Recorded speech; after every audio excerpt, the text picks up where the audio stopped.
नमस्कार, मैं बालकृष्ण।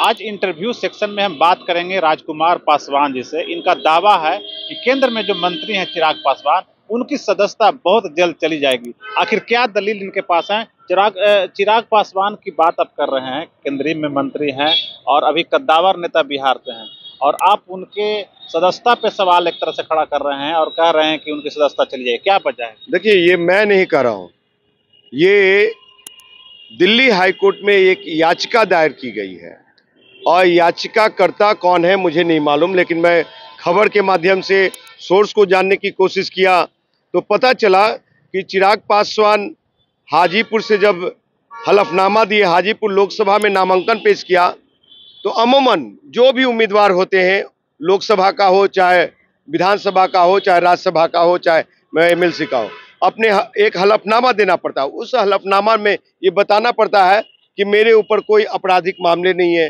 मेरा धन संपत्ति कितना है, हमारी शैक्षणिक योग्यता कितना है। तो उसमें चिराग पासवान उसके अनुसार उन्होंने अपना सूचना को छुपाया है और सूचना को छुपाना एक ऑफेंस है। जन अधिकार अधिनियम 125A के तहत चिराग पासवान की सदस्यता चली जाएगी।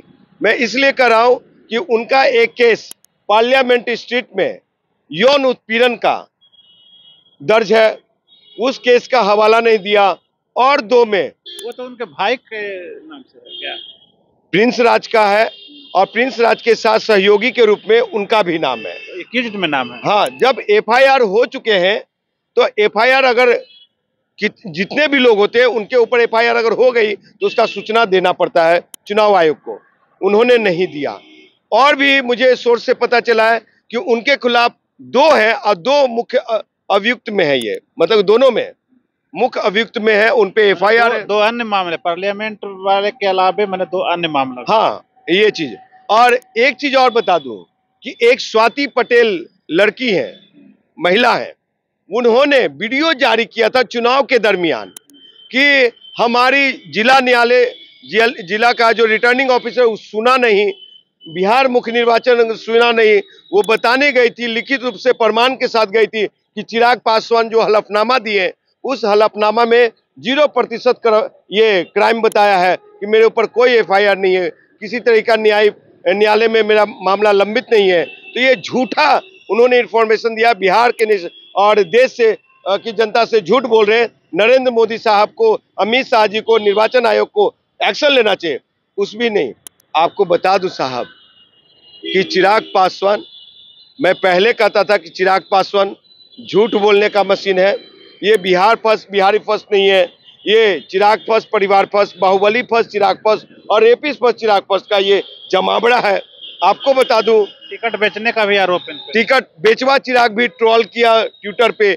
आपको बता दूं, सभी नेता छोड़कर भाग गए। बिल्कुल। आपको बता दूं साहब कि पटना हाई कोर्ट में याचिका दायर होगी और दिल्ली हाई कोर्ट ने कहा उसको, उस केस को, उस मामला को बड़ा संज्ञान में लिया उन्होंने, लेकिन रिजर्व भी रखा, कहा कि ये मामला को पटना हाई कोर्ट में चैलेंज किया जाए और इस केस में तथ्य है, फैक्ट्स है, और ये वहाँ कोई वोटर, हाजीपुर का कोई वोटर, चाहे प्रत्याशी, उम्मीदवार, इसको पेश करेंगे और इन पे कार्रवाई होगी। 6 महीना के लिए जेल भी जा सकते हैं। तो आप तो हैं प्रत्याशी वहां से, तो आप चैलेंज करेंगे क्या? बिल्कुल, एकदम करेंगे। सुनिए, ये देश की बेटी की बात है। अगर किसी बेटी के साथ अन्याय हुआ है तो उसके साथ मैं खड़ा रहूंगा, जिसके लिए जो भी हो देख लेंगे हम। दूसरी चीज है, यही कहते नरेंद्र दामोदर मोदी साहब कि बेटी पढ़ाओ बेटी बचाओ, तो आज क्या हो गया, कहां चले गए ये लोग? दूसरी चीज है, नीतीश सरकार में एक मंत्री पे, नए मंत्री पे, कानून मंत्री पे एक दाग आता है तो फौरन हटा दिया जाता है। तो पटेल समाज की बेटी है, बिहार की बेटी है, देश की, तो बिहार के सम्मानीय मुख्यमंत्री नीतीश कुमार जी को भी इस पे संज्ञान लेना चाहिए।